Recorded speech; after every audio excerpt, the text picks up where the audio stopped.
Today, I have a wonderful guest in my podcast. His name is Paul Bryan Miller, and he is the founder of the coaching program Uncivilized Rebirth. Now, I'm very happy that you are here, and I want to start right away with my first question. Correct me if I'm wrong, but to sum up your life story in a nutshell, you have been to Iraq, you have been in extremely high stress combat situations. And when you came home and the uniform came off, you faced things like CPTSD, anger issues, a divorce. You faced addiction problems, identity loss, you name it. And I would really like to know, how on earth are you still standing? Had a spiritual awakening. Wonderful. That is exactly what I want to go into.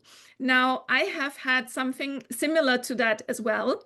I call it the ego death because my old ego died completely, and then there was basically a clean slate. And with this clean slate, I continued. So, how was that for you? How did it feel for you? At what point in your life did it come about? Can you tell me a little more about it? So in 2022 or 2021, I'd stepped away from religion. I was tired of it. I'd been betrayed by so many people. Praying didn't work. And these were people within religion. And I told the creator, I was like, I don't believe in you. I don't believe there's a God. I don't believe in Jesus. But I believe there's something out there that's all powerful or that has created everything. I truly believe that. And I was like, show yourself to me. And so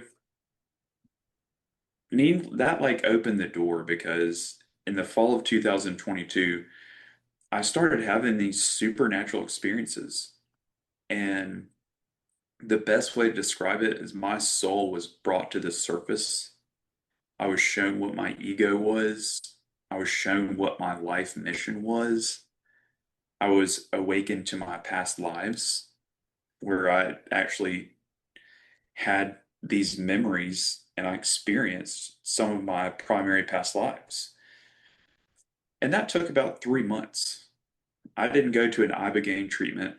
I wasn't going to do DMT. This was all on my own. There was no community like, come on, we're going to awaken you.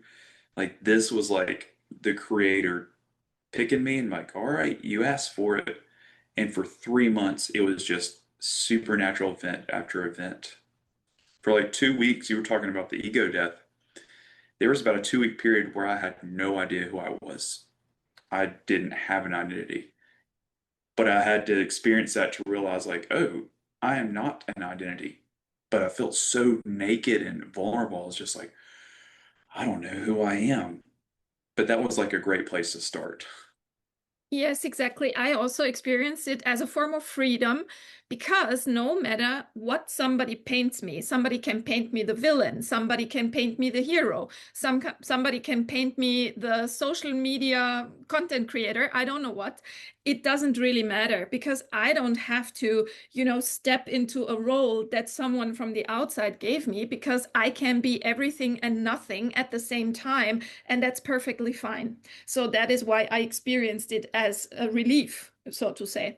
Now, you were talking about the supernatural experiences. I had them as well. My very first one was in 2018, where I first got a glimpse of like, wow, I can do actually much more than I thought I can do. And so I would like to know, how was that for you when you realized, okay, that is not something inside the normal terms, that is literally something paranormal. When you experience something like that, you automatically know that this is nothing that I've experienced in my entire life. This is totally outside the norm. And when you experience that, you want to go tell people, but I had to realize like people thought I was crazy and dumb. And so I started experiencing these waves of energy inside of me. Just they would literally almost knock me over as just pure raw energy just billowing inside of me. Um, I guess some people call it Kundalini awakening or the chi energy or chi or whatever it is, whatever name people give it, I felt it. And I started being able to people talk about being energy healers or Reiki energy healing and all that. Well, mine was basically activated for my ability. And people give these words to these human abilities, but I was experiencing it. I had to start searching. I was like, what is going on? And so I would see animals in nature that I'd never seen before. I saw a wolf, never seen a wolf in my life, but I was driving along and a wolf runs out to the side of the road, looks around and darts across. It was a wolf. I started seeing crows and hawks start flying over me even more. And it wasn't random occurrences because it still happens. They're like birds of prey. And when I'm driving, they fly right over me. And it's happened hundreds of times in the past 4 years. But then I would have experiences internally where your mind's eye, because the third eye awakening, which is very real, you can see energy. You can see people's intentions. You can experience a whole nother dimension. And so I have vision that all these other people can't see around me. And so I basically had to process that on my own. It's taken years to just figure out, like, okay, how do I incorporate myself into society now that I have all these gifts activated, but in a manner that's acceptable? I- that's been a very interesting journey in itself. Yes, I can imagine. Now, you mentioned the wolf and the crow and the birds of prey and such. That sounds very much like Native American symbolism to me. Did you have a past life where you have been a Native American? Yes. Part of my awakening, I was shown how I healed all of my generational traumas going back a millennia. And shortly after, I had many visions, and shortly after that vision, I was almost in a trance. And there was all these Native Americans around me, like, and they were chanting and singing a song, and they were celebrating me. And I'm getting goosebumps right now. They were celebrating me, and the bloodline's still here because the line got washed down, but I have blood from them. And so it was just a strong vision. And then every now and then in the spiritual realm, I see this massive circle of Native Americans around me just dancing, cheering me on. And I get, I don't know if you can see the goosebumps, but that's not something I can openly share with people. But my lineage is cheering me on in this lifetime. So yes, I believe that's really close to the Native American roots of why that's going on as well. Yes, and what the picture that comes to my mind when I hear you talking about this is I don't know if you have seen the Stephen King movie, the new one of It, where they find this Native American little box and they realize, okay, there is this curse in our town where every certain amount of time this monster is coming to collect some little kids, and we can actually break this curse by doing something, a ritual together. So that is the imagery that came to my mind, and that was also handed down from a Native American family. So what I was asking before about the proof, I will tell you from my perspective. When I had my first psychic experience in 2018, I was sitting in a room in a huge hall with 4,000 other people, and I was watching a person on stage who is psychic herself, and she's quite a big figure in Germany. She's called Bahar Yilmaz, and I went there because I wanted to see what she can do, how her energy is affecting the audience. And she gave everybody in the audience a little piece of cloth which we can put around our head so that our eyes are covered. And in the moment they gave me this piece of cloth, it was a black one. I immediately saw in front of my mind's eye, I saw an old lady with a with like a hijab, on her head, and she was cutting this with a scissors. And I thought that is very, very weird for me to see in my mind's eye, because I have no memory about anyone like this. And secondly, why would anyone do that? If you produce 4,000 pieces of cloth for a huge audience, then you would normally do that mechanically. You wouldn't do that by hand with scissors. So it didn't make any sense to me. And then there was a little break of the show. And when she came back on stage, she told us a story. She said, "Look, all of you got bands now to cover your eyes. And these bands are very close to my heart, because my grandmother in Turkey and all of her friends were cutting these by hand with scissors." So I actually, in the moment when I touched it, I actually saw how it was made. And that was my personal kind of proof that this was not some kind of fantasy I made up, but it was actually a psychic vision. Now, did you have anything like this where you say, okay, that was definitive proof for me that it is so, where I got a psychic vision and then it became reality, or I had a dream and then it became reality, anything like that? Yes, I had two instances like that. And first off, thanks for sharing that. Those things are amazing because it's like the divine revealing to us, being like, hey, listen, I'm about to give you a peek behind the curtain and I'm going to show you this is real. And a lot of people don't believe us when we share those stories. But from my experiences, I can tell that you're being very honest and sincere, and that's incredible. And I think those experiences for us are amazing when they happen. Um, so I had two experiences, and I called it my intuition was absolutely pure and turned on, and I want to call it psychic. I don't know. But I would just start knowing things, and I would start researching it, and my this little voice inside of me would show me like, "Hey, listen," um, and it was about my family. It was about my older brother.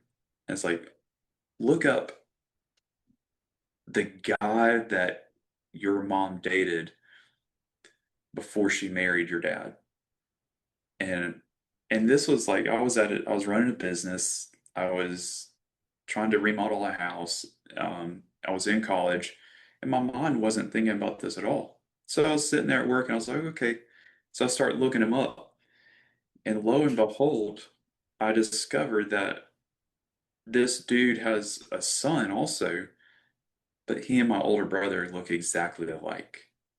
And it turns out my older brother's a half brother. And so my intuition would lead me on these little like rabbit trails. Is like, how else could I have known this? And I will be given conversations by other people. Like the divine be like, here's what's happening. Here's what they are saying. Because if I told you my whole story, where I'm at in America, your jaw would drop. So I had to start trusting that. And there was a shaman who was a retired Green Beret, and he had his spiritual awakening. And he was we were talking about intuition and psychic gifts and abilities. And for a long time, I completely ignored it. I'd be like, oh, it's my imagination making it up. And then I realized, like, no, I don't need to doubt that. And so I would confirm these things. I would follow my intuition, and lo and behold, these things would be revealed to me. And even still talking about it, it's like part of my old, I guess, programming is like, don't say that. You can't talk about that. But um, the human condition is far more wild than anybody has any clue about. One of the biggest problems on this planet is that people, number one, they do not know, they are not educated on this. Number two, there is this threshold that they have to go past, where all of the shaming comes in if you talk about things like this, and all of the negative consequences that society gives you, like pointing the finger at you and saying you are crazy and stuff like that. But when you are above that, the next stage is that many people they do believe in something. They say, okay, I'm Christian, I believe in God or whatever, but then they don't do any sort of spiritual hygiene. Nothing. They don't protect their house. They don't protect their own aura. They don't pray every day. They don't do nothing. Maybe they go to church every Sunday, but that's not it. If you are understanding that you live in a reality that is energy first and matter second, then you need to do this every single day, just like cleaning your teeth, because you know that if you don't clean your teeth every day, the teeth will rot and fall out. So you have to do this every single day, because otherwise your aura is going to be with little holes like a sieve, and then all of these negative entities have something to grab into, just like in a bowling ball. You know, you have these little holes in a bowling ball and then you can grab it. So that's exactly what these entities can do to get into your aura and to stay stuck. And I think if people only knew, they would do much more, like, saging their aura with Palo Santo or whatever. And so, what is your take on that? What is your take on spiritual protection? Oh man, this is a great topic. So during my awakening, I started learning that I had an energy body and that there is energy everywhere as I was being awoken to energy. And energy bundles go around and they have intentions put in them. And they can literally settle into your energy body and hang in there for a while. And you can prevent that or you have to clean it out. And so I started saging. I used Palo Santo. I started wearing a crystal. It's a black crystal. I don't know the name of it, but it's to protect my energy. Like tourmaline, maybe. Most likely. I don't have to know the name for it to work. And and then through trauma, entities attached to our root chakra. And so I started wearing magnets below on at the base of my spine because magnets have a presence in the spiritual realm, which is very protective. Like energies can't enter it, especially when they're like put together and they make a more powerful field. And I started learning about things like crushed red pepper, not just salt, but it's Celtic salt, and then cinnamon on the thresholds. So what I did was just get a jar and I layered these elements in the jar. So each one of them has their own signature in the spiritual realm, but when they're stacked, they overlap and they make like an impenetrable field in the spiritual realm. And I would carry that on me because I live in an area where there's lots of witchcraft, and I've had lots of witchcraft done to me. And so in America, it's there's a huge resurgence in witchcraft here. And then for a very long time, it was hidden, the work people did. So I started learning to protect my body, protect my home, and I'd put these little jars in my windows to protect it. I put a black crystal by my mirror. I have one mirror in my house now because that's a portal. And so I keep a protection over that. And then with religion, they have hijacked spirituality. They talk about in church, put on the armor of God, the breastplate, the shield, and the helmet. They don't talk about the back whatsoever because there's lots of witchcraft in religion. And entities are there, your chakras in the back and your root chakra is left wide open to drain on. And so energetic tethers are put inside of people through words, and then these entities are able to attach onto them and drain them. So spiritual protection is not taught in religion. Religion is a mask for dark craft work. That's what I've learned. And people, I don't care if anybody believes me or not, but you have many pastors in churches that are Freemasons. You have covens in churches, and they are doing their craft work and in complete secrecy because they have this veil of religion protecting them.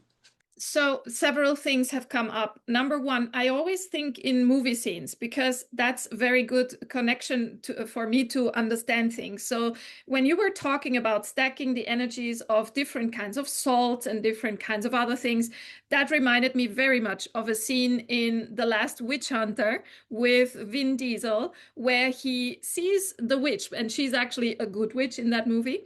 And he tells her, look, the weather outside is almost bringing the plane in which we sit down because there is a thunderstorm and everything going on, and the plane is shaking because you have in your pocket several different crystals which do not align very well. So you are the one creating that bad weather out there, and she didn't even know. So that is one of the scenes that I was reminded of when you were talking. I personally, I use Yeshua, but I use Yeshua in a form that is very different from the Catholic Church. So the Catholic Church taught us that he died on the cross, etc.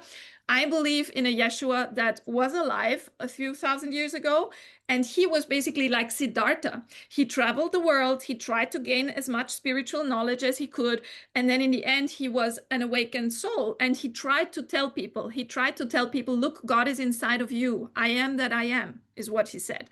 So he didn't want to create a religion at all. Not at all. He just wanted to tell people, look, I'm pointing you towards the way of awakening. That's all I'm doing. Yeah. So they did hijack Yeshua and made him that Jesus Christ, the Christ that died on the cross. Yeah. They did hijack him, but I think he did exist, and I think he was a spiritually awakened person that tried to help others in the best way he could. Yeah. So basically, I do use his name to protect myself. I do also not only call upon my ancestors, but also on Yeshua to protect me, because I think the Christ consciousness itself is something very positive, even though it was hijacked. It's a little bit like the swastika symbol actually meaning luck and something beautiful, just that it was hijacked by A.H. And ruined basically for the rest of humanity. But still, the symbol itself is neutral. It's not the symbol's fault that it is either used for the good or the bad. Okay. So that is why, basically, for me, the name Yeshua or Jesus Christ is okay, and I can use it without being afraid of it or something. But yes, definitely, Masons are everywhere. They are not only in the churches; they are everywhere. They are in the entire government in every country. They are everywhere. And about the back. You said protecting the back is much harder than protecting the front. How do you personally do that? Two things. One about the Freemasons, their craft work no longer works because we just entered the age of Aquarius. The energies in the universe shifted. And so the energies they use for their craft work, let's say, is like this frequency. And the frequency we are in now is like this. And they're doing this and this, and it just doesn't work. Because words can hide a person's energy and true intentions. And that's what they're doing. They're creating they're spell casting with their words. They're creating images in people's minds to get what they want through their wordcraft, though now their intentions are blatant. People are not, because of the shift in energies, people are ignoring their words and realizing they can see past that. Not everyone, but lots of people. So they're in chaos now. Their their numbers are dwindling because they are a collapsing element in society that's ruled and controlled society, because it goes even deeper, like to the Vatican, to the witch trials, to learning about witchcraft, to covering it up, to applying it with their own craft, and then using it to control large amounts of people. But the creator is tired of that, and that's why we are waking up now, because it's like you had the 60s in America where you had all the hippies waking up, like, we're tired of the systems, man. And then America locked down and they shut that down hard. But not this time. The creator or the divine is just like, nope, I am done with this. These humans are coming up to their consciousness and awareness is being brought up to a level that's unheard of. Because where I'm at, is what some Tibetan monks spent 30 years in a cave doing. It happened like just spontaneous for me. So what I did for protecting my back was wearing magnets, neodymium magnets on my pants. And then the jar of elements I would keep in a left pocket and a right pocket. But then once the attacks lessened, and I was able to handle it on my own, basically, I stopped carrying nearly as much of that. It was like I felt like a baby that was woken up in a reality that was insane. And I was like, okay, you need to use these training wheels. But then it was time for the training wheels to come off. And be like, I should be able to navigate this reality. If I'm truly as powerful as I'm told I am, then I should be able to navigate without these elements or at a minimum. So that's where I'm at now. It's like I only wear crystal and I carry a jar of sage. This is a great conversation. You were talking about your claircognizance. Yeah. Do you have any other of the typical clairs? Like I have claircognizance experienced that myself. Yeah. I have also experienced clairsentience, so that I can feel when something's off. I enter a room and immediately I go like, "Ooh, something very ugly happened here. I have to go out." Yes. So this kind of. Do you have any of the others, like clairaudience or something like that? I don't know the definition of those words because I've never really researched it, but I can feel the presence, the energetic signatures. Like walking in somewhere, I will feel just a nasty, filthy energy and I'll have to leave. Or I know I have to start searching for something because my intuition will kick on and I'm like, oh, it's time to start looking. And I will just start looking and finding. Um, it's almost like I'm a I'm a spiritual spy. It's like I was kept hidden and then woken up. And like my job is to go around and find where these dark entities have been or dark activities have taken place and clear that energy. So yeah, I can feel it and I can sense it completely. And it's very isolating. Yes, I'll yes. say that. But I honestly have to say, I am very thankful for the isolation because that's a lot to carry. If you go into a room with 4,000 people inside, you will be overwhelmed with quite a lot of things that are there, entities that are attached to them. So you don't have 4,000 people, you have 4,000 plus something. So when you said spiritual spy, that is exactly what I experienced for myself. So that somehow they always find me. These very dark people. They always find me. They come like a moth to the light. And at first it was like I don't want you around me, but then I started to realize, okay, maybe that's my job. So basically it went into the direction of being an exorcist because all of these entities that are attached to someone else become very agitated and angry as soon as this person is in my presence. Just my presence alone is enough. That me breathing and standing there is absolutely enough to make them go absolutely wild. So these people that have these entities attached, they get extremely angry. They throw things around and stuff, and they become very agitated. They start attacking me physically. They start spitting, and they also, I sometimes I heard the demon speak out of the person in a very, very weird voice that is actually not the person's voice. So these beings, they have no other choice than to come out in my presence. And while this is super scary and sometimes even disgusting, I believe that there is a sense behind it, and God has basically given you that ability because you also have the ability to not only show that person who is affected, look, there is something about you that is unhealed, that needs to be cleared, but also you have the ability to clear it out. Now, how exactly do you have an example of how you did that once, or how you basically were working as an exorcist for either for a house or for a person or something like that? Man, there's several instances there. I could talk about this for about 30 minutes, 40 minutes about what happened. Basically, I consider myself a spiritual assassin, and my job is to go in and just destroy these massive entities attached to these people and disconnect it from them.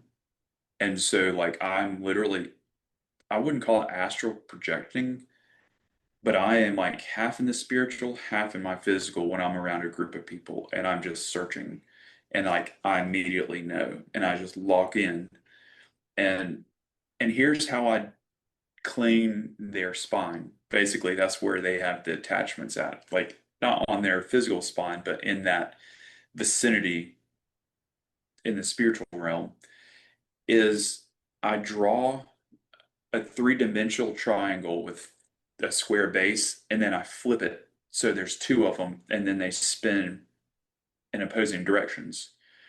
And some people call it a Merkaba, but that first appeared to me a couple of years ago. I'll create that, and then I run it up and down their spine to disconnect whatever entities are there.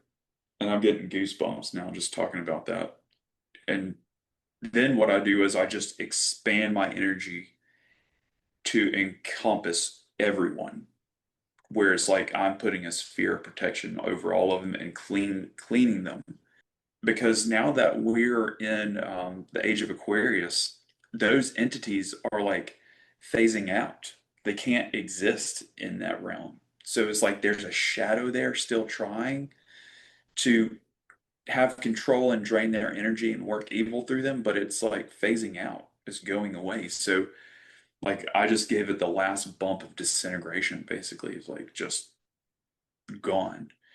Um, have you ever heard of servitors in high magic, where you can create a servitor? Well, a lot of dark entities were created through servitor work, but they were created wrongly for the wrong purposes. And so many dark entities um, were created through dark craft work, and they just went amok on such a large scale. And now the universe is resetting the balance there. Yeah, I do get it because the It's Merkaba is basically like a transport mechanism. So it's a little bit like a plane. You get into the plane and then you're transported somewhere. And the Merkaba can basically take a 4D entity and carry it somewhere else. So it's basically like putting it into a little container and then removing it. So that's how I understand what you said. As we only have 4 minutes left, is there something that if the entire world could hear this interview now, that you would like to tell the entire world, something that is really on your heart and needs to get out? Is there anything you want to say?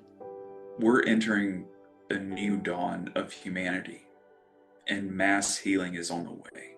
The next generations are going to experience a earth that we can't even imagine of peace and harmony. Fantastic. Amen to that. So I'm gonna say thank you for now. Thank you for this wonderful interview. I absolutely enjoyed and appreciated this because you're the first one who talked openly about these things. Many people are restricted because they are afraid of talking about it.